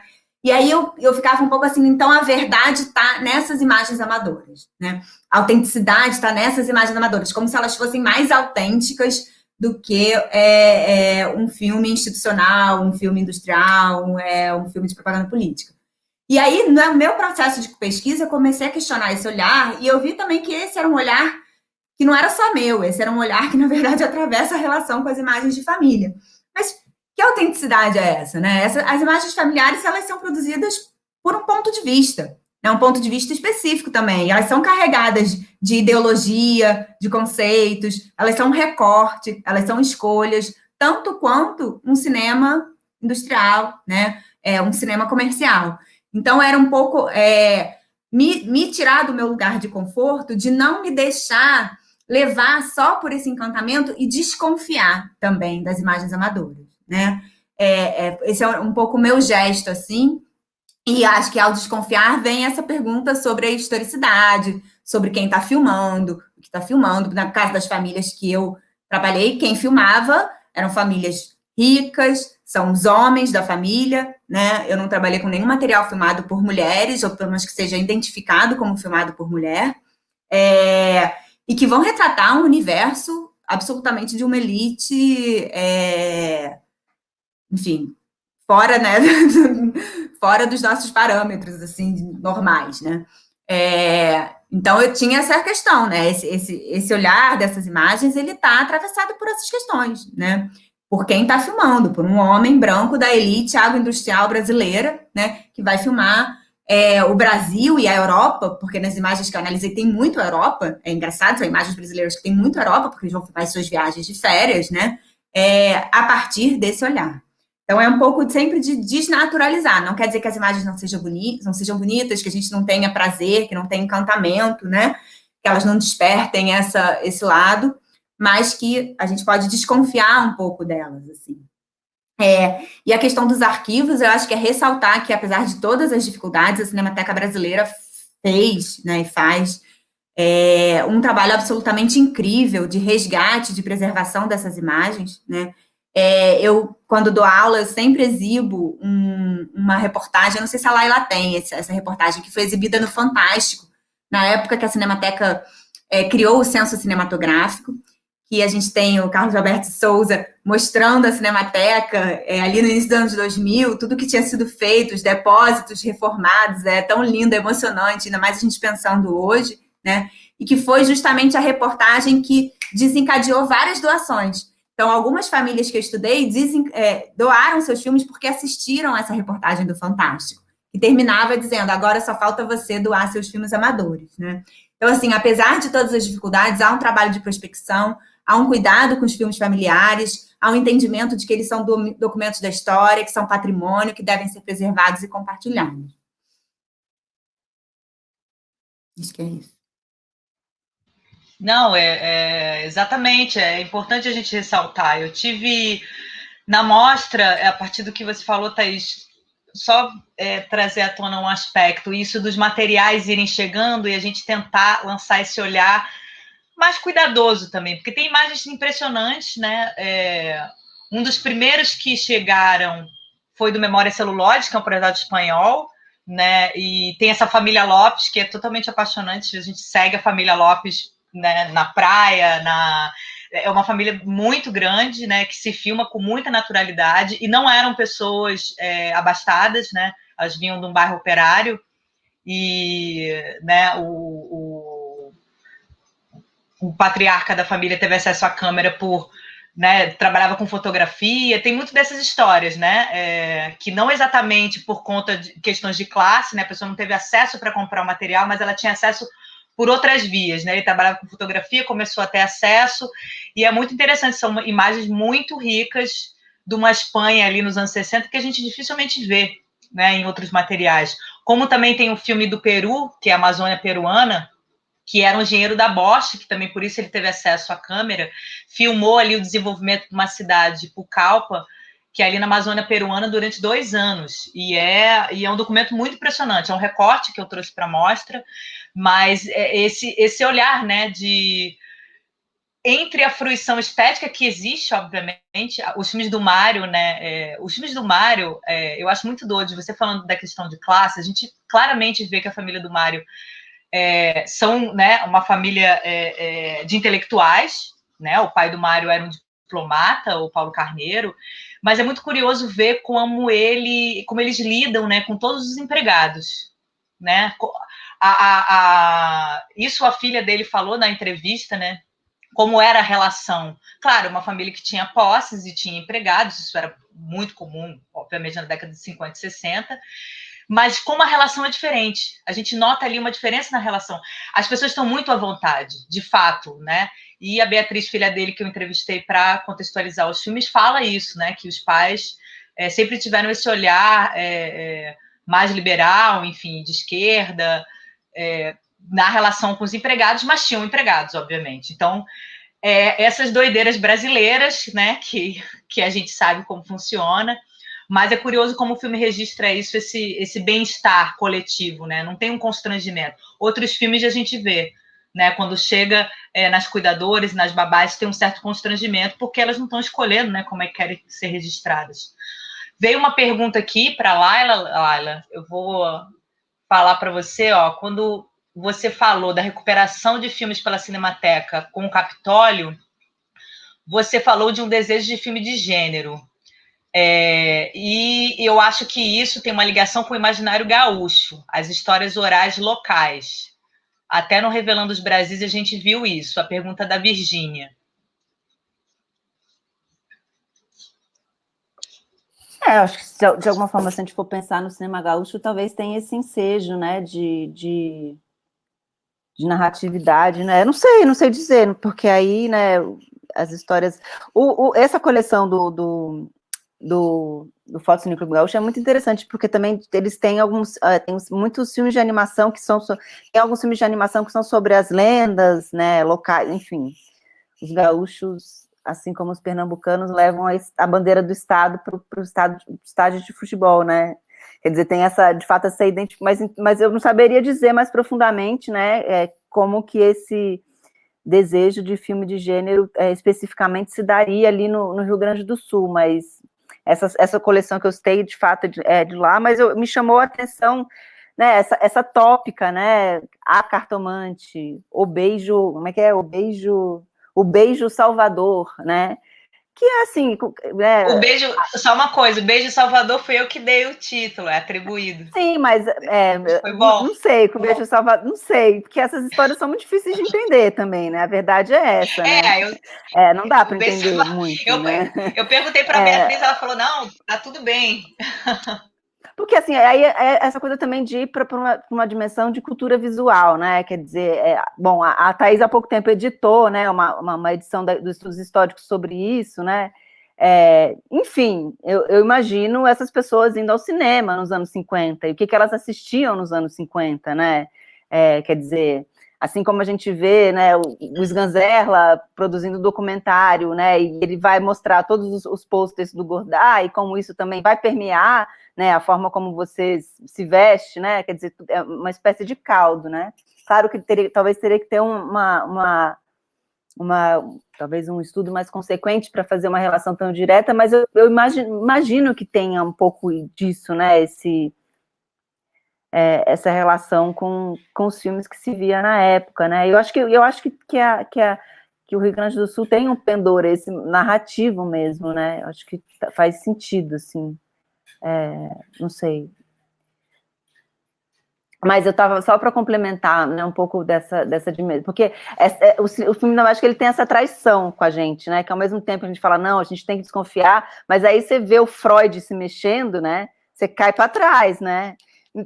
Então, essa dialética, eu falo, não sei, em algum lugar eu falo, não sei se eu falo isso na dissertação, mas é dialético, não é assim, eu só vou ver esse filme, a gente não vai, algumas vidas são banais, algumas, né, quer dizer, tem essa dimensão da imagem banal, que quando você descobre, né, isso que a Thaís falou, quando você descobre que essas famílias estão fugindo do nazismo, e tem essa dimensão do filme do Peter Forlorn, que é muito maluca, né, quer dizer, que as pessoas estão fugindo, mas elas estão lá, fazendo filmes domésticos, como os filmes domésticos, quer dizer, elas não estão, né, sei lá, mostrando o sofrimento, né, que de fato também é isso, né, quer dizer, tem a ver com essa dimensão humana do que a gente preserva, do que a gente mostra, do que a gente, não sei se também é tão automático, né, mas os filmes domésticos têm essa dimensão de que é isso, é arrebatador. Eu vi o filme do Freud umas 3 vezes, aí você fica vendo, você fica Freud com os cachorros, você fala, meu Deus, o Freud com os cachorrinhos, que coisa linda, né, uma pessoa, né, afinal, né, então eu acho que também tem essa dialética, quer dizer, que é isso, se a gente for pensar nessa estética, né, o efeito de autenticidade, né, quer dizer, a publicidade vai se valer disso, né, o amor de mãe, a abertura do amor de mãe vai se valer disso, que é essa reação muito imediata, né, e também tem uma coisa curiosa, né, quer dizer, como que muitos cineastas contemporâneos vão se valer do filme doméstico para falar dessa marca invariável da vida, né, quer dizer, são vidas atravessando aquelas imagens, não são personagens, né, são vidas, né, quer dizer, o filme da Juliana, Trópico de Capricórnio, é a vida dela, é o processo dela de compreensão do seu desejo, e essas coisas estão na imagem, né? Essas coisas formam e estão na imagem, né? Enfim, a gente pode falar de uma infinidade de filmes que vão, né? Porque ali é uma vida, né? É cinema, é vida, é representação. Então, tem muito disso. Tem máscara, tem índice, tem, né? Essa coisa da gente entender mesmo o que está por trás disso tudo, né? Quem são essas pessoas, né? Quer dizer, a gente tem numa aula eu fui mostrar os filmes domésticos da Eva Braun, né? Que aí eu mostrei eu mostrei umas imagens que não aparece o Hitler, né? Que o Hitler é um ícone, né? E aí, de repente, o Hitler aparece, as pessoas quase caem para trás. Você fala, gente, eu estava numa dimensão humana dessas imagens, de repente você vai, né? Quer dizer, o grande personagem que desumanizou toda uma população. Então, é dialético, né? Eu acho que é habitar também esse lugar, né? Que eu acho que é muito interessante, né? Que é um encantamento, e aí a descoberta, e aí como isso é reincorporado, né? Quer dizer que é muito bonito do trabalho que a Thaís faz, enfim. A Thaís tem um trabalho lindo com uma pesquisa, enfim, as imagens da Sara Jane, né? Enfim, isso aí. Sara Jane que fala, Thaís? É o nome dela. Jessie Jane. Jessie Jane, sim. Enfim, era só isso, assim. Acho que a Thaís quer falar, né? Não, Lália, eu queria dizer que eu nunca mais vou falar personagens na minha vida, realmente, não são personagens, são vidas, né, que estão atravessando ali, eu acho que é perfeita essa colocação. Não, eu ia falar alguma coisa que eu esqueci. Tudo bem, depois eu retomo, se der tempo. A gente estava falando do Freud, não sei se foi alguma coisa por aí, lembrou? Lembrei. Não, não, que a Laila acabou falando, eu lembrei dos filmes da Eva Braun também, né? E desse impacto que você tem justamente de essa pessoa viver igual a mim. E de uma certa forma, Laila, você está falando agora, eu nunca tinha pensado nisso, eu acho que você vê o Freud se mexendo, né, ou no seu cotidiano e ter esse impacto é um pouco o impacto das origens do cinema, quando as pessoas iam ao cinema pela primeira vez e viam ali na tela grande uma imagem semelhante à sua, alguém, uma pessoa se mexendo, andando de uma forma muito parecida com o real, né? Eu acho que é esse elemento assim que captura a gente para dentro da imagem. Acho que o cinema doméstico tem um pouco esse poder assim de capturar a gente mesmo. É isso. Não, e é assim, é o vovô Freud, né, também. São várias dimensões ali do Freud. Claro que tem o impacto do Freud, a gente vê muito pouco ele, né, em imagem e movimento. Então, tem esse impacto, né? A imagem do Freud é muito trabalhada, né? O rosto do Freud, mas em imagem fixa, né? Você vê ele em imagem e movimento, ele pegando fruta com a bengala, o gabinete de espera dos analisandos. E as pessoas que filmam Freud são assim, é a Maria Bonaparte, né? O contexto que ele está ali, e todo mundo, eu acho que tem bastante consciência de que eles estão filmando Freud, né? Então, é uma coisa assim também, você vê um homem que tá aproveitando aquele espaço doméstico, né? É bonito, né? Ele conversando, fruindo, coisas muito prosaicas, né? Mas quem filma o Freud, eu acho que pelo menos isso me passou que tem uma dimensão de que está filmando Freud, né? Que é a última década ali da vida dele, né? O último filme que eu coloquei numa ordem, respeitei a ordem cronológica, mais ou menos. O último filme ele vai morrer meses depois, né? Foi o último aniversário dele, o último filme de 1939, que é Um Colorido. Mas é impressionante, acho que por isso, né? São imagens que não foram tão banalizadas, no sentido de que não circulam muito, porque, né, é um personagem ali do início do século XX, meados do século XX, mas é impressionante, assim, é muito emocionante. Gente, a gente já tem quase 1h40 de debate. Não sei se a gente tem alguma pergunta, eu acho que a pergunta que chegou, né, tinha colocou... a questão das mulheres, eu acho que a Ariel, minha irmã, não sei, eu acho que ela perguntou um pouco dessa... sim, a Raul me passou aqui. Que é que também são essas pegou? coisas... Não, eu não sei, eu acho que talvez um pouco, assim, quer dizer, quem que né, tem, porque também é isso, né, se a gente for pensar, né, descobrir isso que tem por trás, né, quem que está filmando, é uma mulher ou não é uma mulher, né, e, assim, não sei se dá para também, na maioria das vezes era um homem, eu acho, claro que isso vai repetir um pouco essas relações de poder, né, mas eu acho que tem uma coisa interessante, que aí, né, quer dizer, das imagens da relação com os filmes domésticos, eu lembro que tinha tem uma coleção que é da Silveira Julian, que aí é muito interessante, que aí você tem o Batismo da Carmencita, que é o Rossi, que é um desses cinegrafistas, né, muito importantes ali do cinema silencioso, que faz esse filme do Batizado, que inclusive entra numa edição de um cinejornal, mas a Carmencita, que é essa bebê, ela vai se filmar, né, ela filma, né, a família durante muitos anos em vários suportes. Mas eu acho uma coisa que a Thaís também... É muito curioso que quem guarda são as mulheres, né? A maioria das vezes, quem guarda as imagens são as mulheres, né? Então, quem chega...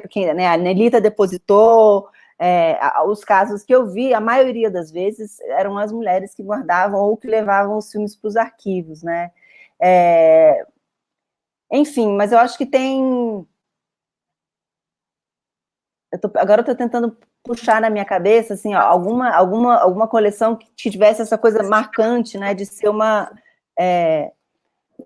mulher filmando, assim. Não sei se de repente, inclusive na mostra, se você tem alguma informação disso, assim.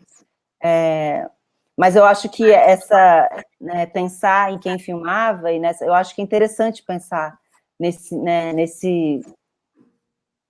Mas agora eu estou tentando pensar... Não, Laila, eu estou pensando... Numa mulher... É o trabalho da Bia Rodovalho, da Beatriz, que vai justamente analisar uma coleção de filmes de família lésbicos, né? Feito por famílias, mulheres lésbicas, homossexuais. E ela vai ali justamente tentar entender quais são os signos, os repertórios que remetem a essa família convencional, heterossexual, heteronormativa, né? E o que de diferente tem também nessa representação desses filmes de família lésbicos, que é super interessante. Mas são raras essas coleções, são mais raras, né? Eu participei também de uma banca de uma pesquisadora de Juiz de Fora, onde ela analisava um conjunto que tinha sido produzido por uma cineasta amadora, enfim, familiar, mulher. Agora, uma questão que me chamava a atenção na minha pesquisa é que nos anos 20, toda a propaganda da Kodak e da Pathé Baby é voltada para as mulheres. Então, quem aparece filmando nas peças de propaganda são as mulheres, né? E é curioso como isso não sempre se reproduz depois no cotidiano, porque quando eu fui entrevistar as famílias, de fato, as famílias, em geral, me diziam que quem filmava era o pai, era o chefe da família, não a mãe. Todas as famílias que eu entrevistei acabaram me dando essa informação. Mas isso vai mudando com o tempo também, né? Tem a ver também com o fato de eu estar trabalhando com famílias dos anos 20 e 30. Dessas propagandas também, que tem aparece muitas mulheres, e tem uma que é um homem empunhando a câmera, filmando uma partida de futebol, que é um pouco, que é isso, assim, como é que você, né, dentro desse lugar em que a intimidade é feminina, né, anos 20, a intimidade é feminina, né, o interior é feminino, o externo é masculino, que tilt, né, quer dizer, como é que você, dentro do imaginário, você coloca, né, um homem filmando, que é essa coisa, né, dessa memória, sei lá, interessante isso, né? Mas tem essa propaganda também, que é um homem filmando uma partida de futebol. Porque aí também tem esse interesse pelos equipamentos, né? Como é que isso vai se dar, assim. Tem muito engenheiro, né? Muito, né? Quer dizer, são profissões também vinculadas a essa dimensão de uma espécie de mecânica, né? De mulher na mostra, tem esses filmes, né, que da Maria Bonaparte, que filmou Freud, vários são dela, uma parte é do... Eu nunca lembro o nome dele, é o Max Bushwick, sei lá, é um compositor, né, que era marido de uma psicanalista americana, e tem uma parte filmada por ele e outra filmada pela Maria Bonaparte. E os outros filmes, em geral, chegam, né, sem essa informação de quem realizou o registro, né? A gente sabe do contexto, da época, mas quem filmava, né, no caso da família Lopes, tem reconhecido, mas em vários outros não, né? E nos filmes órfãos a gente consegue identificar muito pouco isso, né? Eu acabei não conseguindo trazer para a mostra, que uma hora tem que parar, né? Que é uma coleção justamente de uma cinemateca regional francesa, a Cinemateca de Bretagne, e que tem os filmes de uma antropóloga. Aí já é um outro, né, lugar, mas é considerado uma das primeiras, e é uma antropóloga mulher, né, e ela fazia e se utilizava de filme para registrar, enfim, suas pesquisas de campo e etc. Parece uma coleção bem interessante, porque eu tentei lançar esse olhar, mas realmente às vezes a falta de informação da gente conseguir localizar, né, quem realizou de fato os registros, isso também muda muito, né, porque nessas famílias é o homem, né, esse chefe de família que está filmando, mas quando ele aparece, essa câmera vai para a mão de outras pessoas, então é isso, mas é interessante a gente olhar, porque realmente é muito doido, né, porque não pode fazer uma propaganda com homem, porque não era um lugar de homem, olhar para a intimidade, para a criança, né, mas ao mesmo tempo era ele que era essa figura que acabava filmando, né. Eu queria pedir para vocês fazerem suas considerações finais. O papo, eu ficaria aqui conversando muito mais com vocês. Foi super rico. Fico muito feliz, né, enfim, de ter conseguido trazer vocês aqui. Eu acho que os filmes domésticos, né, são uma fonte assim muito profícua de muitos aspectos que podem ser trabalhadas, e uma mostra, eu tentei mais ou menos trazer isso na mostra, né, lançar vários olhares, e, enfim, estou bem feliz de ter conversado com vocês. Queria pedir para vocês fazerem suas considerações finais, acho que não tem mais nenhuma pergunta.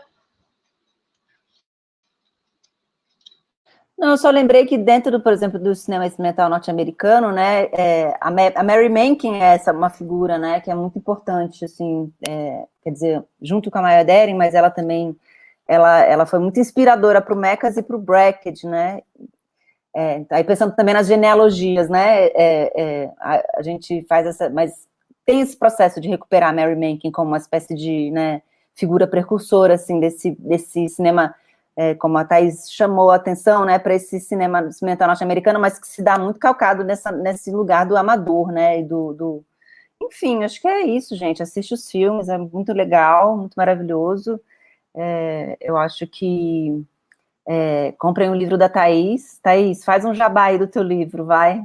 A Thaís vai fazer um jabá do livro dela, que está disponível, né? Eu acho que, não sei, acho que é isso. Acho que as pesquisas continuam, né? Tinha muito mais o que falar, né? A Thaís tem uma pesquisa maravilhosa que ela está fazendo agora, né? A partir dessas imagens amadoras, domésticas, familiares, mas acho que é isso, gente. Eu agradeço. É sempre muito bom conversar sobre esses filmes e assistir, assim, tem sido um deleite assistir essas imagens, tentar assistir tudo até o final. Obrigada, Débora, pelo convite. Não, eu queria só agradecer também mais uma vez pela oportunidade de passar essa noite de sexta-feira. Sextamos muito bem, muito boa companhia, maravilhoso poder falar sobre esse tema.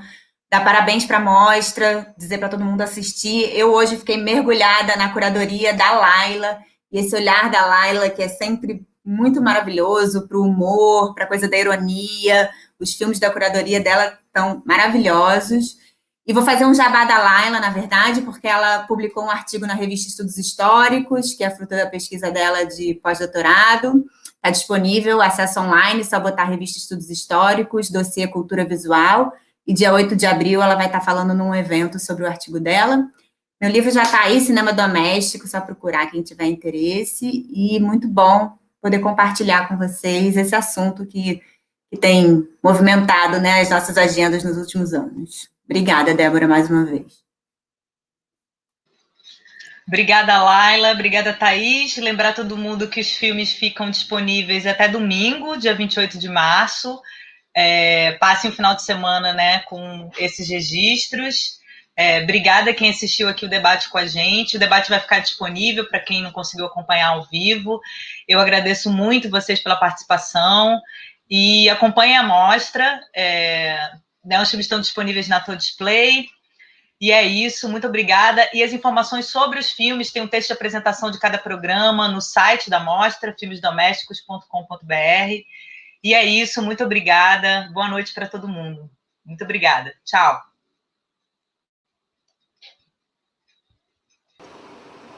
Vai.